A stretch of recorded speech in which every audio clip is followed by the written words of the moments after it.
ಆತ್ಮೀಯ H16 news ಅರ್ಥಾತ್ ಜೈ ಸಿದ್ದರಾಮ್ಗೆ ಸ್ವಾಗತ. ನಾನು ನಿಮ್ಮವ MI ಅಥವಾ ಮಲ್ಲಪ್ಪ ಜೋತ ಅವರ ಆತ್ಮೀಯರೇ. ಈಗ ನೀವು ಧರ್ಮಸ್ಥಳದ ಬಗ್ಗೆ ಸಾಕಷ್ಟು ಕೇಳ್ತೀರಿ. ಅದರಲ್ಲೂ ನಿನ್ನೆ ಪ್ರಕಾಶ್ ರೈ ಅವರು ಉತ್ತರ ಕೊಟ್ಟಿದ್ದು ನಿಮಗೆ ಗೊತ್ತಿದೆ. ಮಾರಿಕೊಂಡವರು ಅನ್ನೋಂಥ ಪದಕ್ಕಾಗಿ ಕೆಲವಷ್ಟು ಪತ್ರಿಕಾ ಮಾಧ್ಯಮದವರು ಅಥವಾ ಟಿ ವಿ ಮಾಧ್ಯಮದ ಪ್ರಶ್ನೆ ಮಾಡಿದ್ರೆ ಯಾರು ರೀ ಹೆಸರು ಹೇಳ್ರಿ. ಅದಕ್ಕೆ ಅವರು ಉತ್ತರ ಹೇಳಿದ್ರು, ನೀವು ಮಾರ್ಕೊಂಡಿಲ್ಲಲ್ವಾ, ಯಾಕೆ ನೀವು ತಿರುಗಿಸ್ಕೊಳ್ತೀರ ಅದನ್ನು, ಅದು ಸುಮ್ಮನೆ ಯಾಕೆ ಅಂತೀರಿ ಎಲ್ಲರಿಗೂ ಅಂತ. ಅವರು ಎಲ್ಲರಿಗೂ ಅಂದಿಲ್ಲ, ಮಾರಿಕೊಂಡವ್ರಿಗೆ ಆ ಪದ ಅಂತ ಹಿಂದೆ ತಗೊಳ್ಳಿಲ್ಲ. ಮತ್ತು ಅದೇ ಕಾಲಕ್ಕೆ ಯಾರು ಮಾರಿಕೊಂಡವರು ಅನ್ನೋದು ಎಲ್ಲರಿಗೂ ಒಂದಿಷ್ಟು ಗೊತ್ತಿದ್ದ ವಿಷಯ ಏನೋ ಅದ. ಗೋಧಿ ಮೀಡಿಯಾ ಅಂತ ಸಾಕಷ್ಟು ಪ್ರಚಾರ ಅದ. ಅವ್ರ ಕುರಿತಾಗಿ ಅವ್ರು ಹೇಳಿರ್ತಾರೆ ಅನ್ನೋದ್ರಲ್ಲಿ ಎರಡು ಮಾತಿಲ್ಲ. ಆದರೆ ಈಗ ಬರುವಂಥ ಪ್ರಶ್ನೆ ಏನಪ್ಪ ಅಂತಂದ್ರೆ, ನಿಜವಾಗಿಯೂ 200 ಕೋಟಿ ರೂಪಾಯಿಗಳನ್ನು ಇಲ್ಲಿ ಧರ್ಮಸ್ಥಳದ ಪಾವಿತ್ರ್ಯತೆಯನ್ನು ಹಾಳು ಮಾಡೋ ಸಲುವಾಗಿ ಖರ್ಚು ಮಾಡಿದಾರ ಅನ್ನುವಂಥ ಒಂದು ದೊಡ್ಡ ಪ್ರಶ್ನೆ. ಈ ಪ್ರಶ್ನೆಗೆ ಉತ್ತರ ಸ್ವತಃ ಈ ನಮ್ಮ ಪ್ರಕಾಶ್ ರಾಜ್ರವರು ಇದೆಲ್ಲಪ್ಪ ಎಷ್ಟು ಮಾಡಲಿಕ್ಕೆ ಸಾಧ್ಯದ, ಇದೊಂದು ಅಪಪ್ರಚಾರ, ಸುಮ್ಮನೆ ಹೆಸರು ಕೆಡಿಸ್ತಾ ಇದ್ದಾರೆ ಅಂತ ಮಾತಾಡಿದ್ದಾರೆ. ಮತ್ತು ನನಗೆ ಧರ್ಮಸ್ಥಳದ ವೀರೇಂದ್ರ ಹೆಗ್ಗಡೆ ಅವ್ರ ಬಗ್ಗೆ ಒಳ್ಳೆಯ ಗೌರವದ, ಅವ್ರ ವಿರುದ್ಧ ಮಾತಾಡಲಿಕ್ಕೆ ಯಾವ ಆಸ್ಪದನೂ ಇಲ್ಲ ಅನ್ನೋ ಮಾತುಗಳ ಮೂಲಕ ನಾನು ಇದರಲ್ಲಿ ಭಾಗಿ ಇಲ್ಲ, ಮುಂದೂ ಇರೋದಿಲ್ಲ, ಈ ವಿಷಯದಲ್ಲಿ ದುಡ್ಡು ಕೊಟ್ಟು ಹೆಸರು ಕೆಡಿಸುವಲ್ಲಿ ಅನ್ನೋ ಮಾತು ಹೇಳೋ ಮೂಲಕ ಹೌದು ನಾನು ಫೋನ್ ಹಚ್ಚಿದ್ದು ಕರೆ ಅದ, ನನಗೆ ಭಯ ಆಗ್ತದೆ ಏನೋ ಹೇಳಿದರು. ಧೈರ್ಯ ಹೇಳಪ್ಪ, ಸತ್ಯ ಹೇಳಂತ ಹೇಳಿದ್ರು, ಇದನ್ನೇ ಹೇಳಂತ ಹೇಳಿಲ್ಲ ಅನ್ನೋ ಮಾತನ್ನು ಹೇಳೋ ಮೂಲಕ ಅದಕ್ಕೆ ಒಂದೇನಪ್ಪ ಅಂತಂದ್ರೆ ತೆರಿ ಎಳೆಯುವಂಥ ಪ್ರಯತ್ನ ಮಾಡಿದ್ದಾರೆ. ಆದರೆ ಅದರಷ್ಟು ಸುಲಭ ತೆರಿ ಎಳಿಲಿಕ್ಕೆ ಸಾಧ್ಯ ಇಲ್ಲೇನೋ ಅನ್ನುವಂಥದ್ದು. ಯಾಕಂದ್ರೆ ಈಗಾಗಲೇ ಇವರೇನು ಹೇಳ್ತಾರಲ್ಲ, ಮಾರಿಕೊಂಡ ಮಾಧ್ಯಮದವರು ಅದನ್ನು ಇನ್ನೂ ಜೋರು ಹಿಡಿಸ್ತಾ ಇದ್ದಾರೆ ಅನ್ನುವಂಥ ಮಾತದ. ಧರ್ಮಸ್ಥಳದ ಪಾವಿತ್ರ್ಯತೆಯ ನೆಲೆಗಟ್ಟಿನೆಲ್ಲ ಈ ಕೇಸನ್ನು ಆದಷ್ಟು ವೀಕ್ ಮಾಡುವಂಥದ್ದು ಅವ್ರ ಪ್ರಯತ್ನ ಅಂತ ಅನ್ನಿಸ್ತದೆ. ಆದರೆ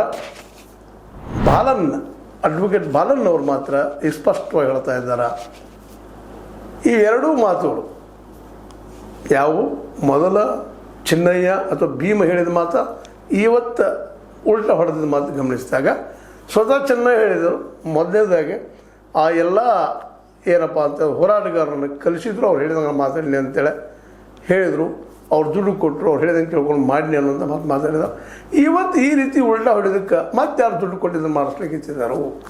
ಈಗ ಯಾರ ಪರ ಮಾತಾಡಲಿಕ್ಕೆ ಇಚ್ಚಿದ್ದಾನೆ ಇವನು ಅಂದ್ರೆ, ದುಡ್ಡಿಗೆ ಸತ್ಯವನ್ನು ಮಾರ್ಕೊಳ್ಳೋಂಥ ವ್ಯಕ್ತಿ ಅಥವಾ ಸುಳ್ಳನ್ನು ಮಾರ್ಕೊಳ್ಳೋಂಥ ವ್ಯಕ್ತಿ ಈತ ಅನ್ನೋದನ್ನು ಸ್ಪಷ್ಟವಾಗಿ ಹೇಳ್ತಾ ಇದ್ದಾರೆ.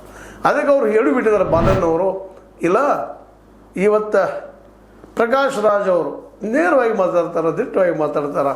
ಅದರ ಅರ್ಥ ಇದು ಪ್ರಚಾರ ಮಾಡ್ತಾ ಇದ್ದಾರಂತಲ್ಲ, ಅವ್ರು ಬೇಕಾದ್ರೆ ನನಗೆ ಕೇಸ್ ಕೊಡಲವ್ರು, ನಾನು ಅದನ್ನು ವಾದ ಮಾಡಿ ಅದನ್ನು ಗೆಲ್ಲಿಸಿಕೊಡುವಂಥದ್ದು ಅನ್ನುವಂಥ ಮಾತಾಡ್ತಾ ಇದ್ದಾರೆ. ಅಂದ್ರೆ ಅಲ್ಲಿ ಏನು ಘಟನಾವಳಿ ಆಗ್ತಾ ಇದ್ದೋ ಅದು ನೆಲಗಟ್ಟಿನ ಮಾತಾಡ್ತಾ, ಸ್ವತಂತ್ರವಾದ ಮೀಡಿಯಾಗೆ ಬೇಕಾಗಿರುವುದು ಸ್ವತಂತ್ರ ಧ್ವನಿ. ಆ ಸ್ವತಂತ್ರ ಧ್ವನಿ ಉಳಿಸಲು ನೀವು ಮಾಡಬೇಕಾದದ್ದು ಇಷ್ಟೇ. ಅದೇನಪ್ಪಾ ಅಂತಂತಂದ್ರೆ, ನಿಮ್ಮ ಕೈಲಾದಷ್ಟು ಸಹಾಯ ಈ ಚಾನಲ್ಗೆ ಮಾಡಿ ಹಾಗೂ ನಿಮ್ಮ ಧ್ವನಿಯನ್ನು ಕಾಪಾಡಿಕೊಳ್ಳಿ. ಇವು ವ್ಯಾಪಾರಿ ಇವನು ದುಡ್ಡು ಏನು ಬೇಕಾದ್ರೆ ನೋಡೋದ್ರೆ ಮಾರ್ಕೊಳ್ಳುವಂಥ ವ್ಯಕ್ತಿ.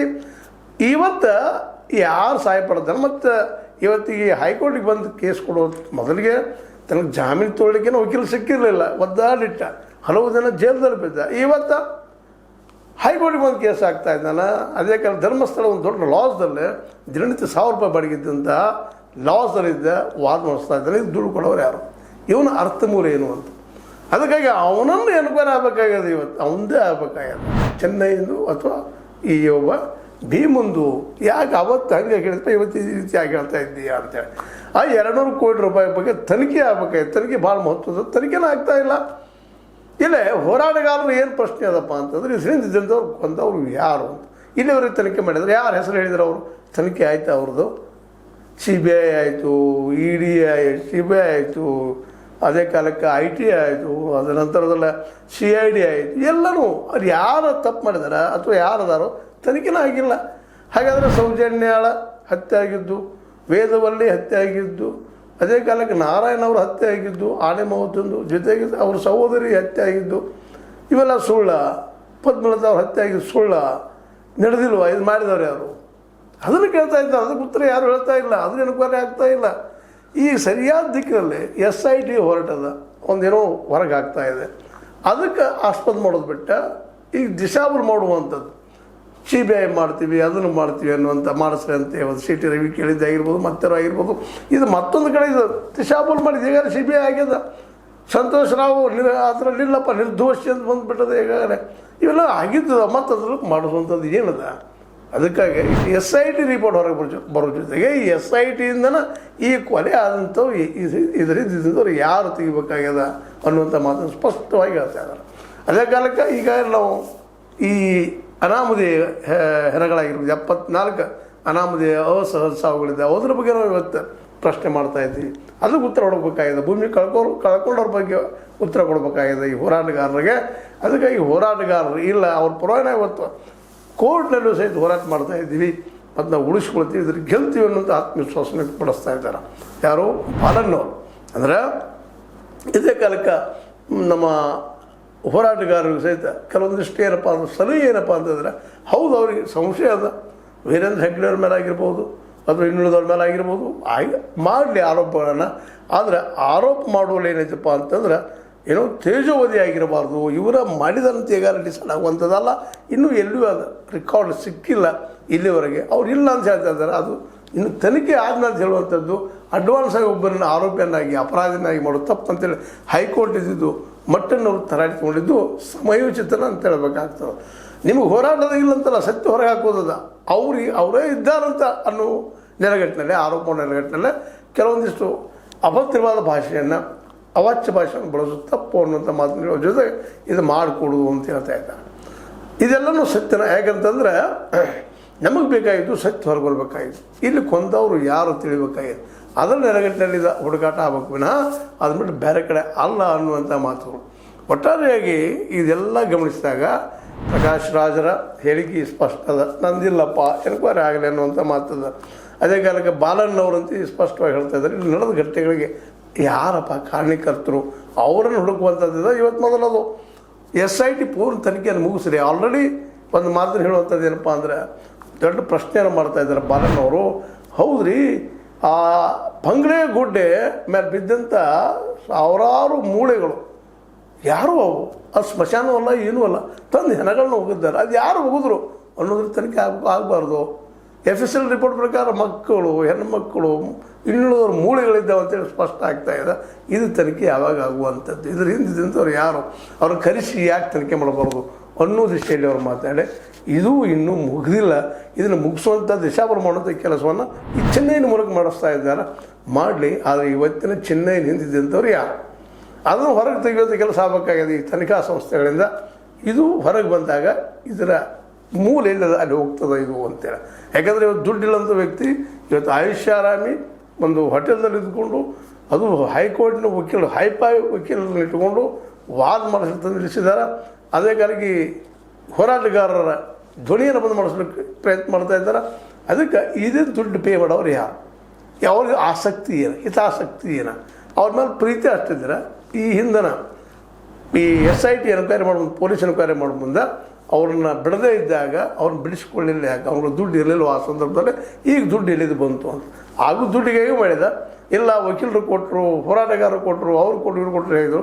ಇವತ್ತು ಯಾರು ಕೊಡ್ತಾ ಇದ್ದಾರೆ? ಈ ಪ್ರಶ್ನೆಗಳು ಸಹಿತ ಇವತ್ತು ತನಿಖಾ ದೃಷ್ಟಿ ಇಟ್ಕೊಂಡು ಸರ್ಕಾರ ಮಾಡಬೇಕಾಗಿದೆ. ದುರಂತ ಏನಪ್ಪ ಅಂತಂದ್ರೆ, ಈ ಸರ್ಕಾರಗಳಿಗೆ, ಈ ರಾಜಕೀಯ ಪಕ್ಷಗಳಿಗೆ ಅಲ್ಲಿಯ ಧರ್ಮಸ್ಥಳದ ಸತ್ಯ ಹೊರಗೆ ಹಾಕುವಂತಹ ಒಂದು ಶಕ್ತಿನೂ ಇಲ್ಲ, ಇಚ್ಛಾಶಕ್ತಿನೂ ಇಲ್ಲ. ಜೊತೆಗೆ ಅವರು ವೋಟ್ ಬ್ಯಾಂಕ್ ಮೇಲೆ ದೃಷ್ಟಿ ಇಟ್ಟಿದ್ದರಿಂದಾಗಿ ಸತ್ಯ ಹೊರಗೆ ಬರ್ತಾ ಇಲ್ಲ ಅನ್ನುವಂಥ ಮಾತನ್ನು ಒತ್ತಿ ಬಾಲನ್ನು ಹೇಳ್ತಾ ಇದ್ದಾರೆ.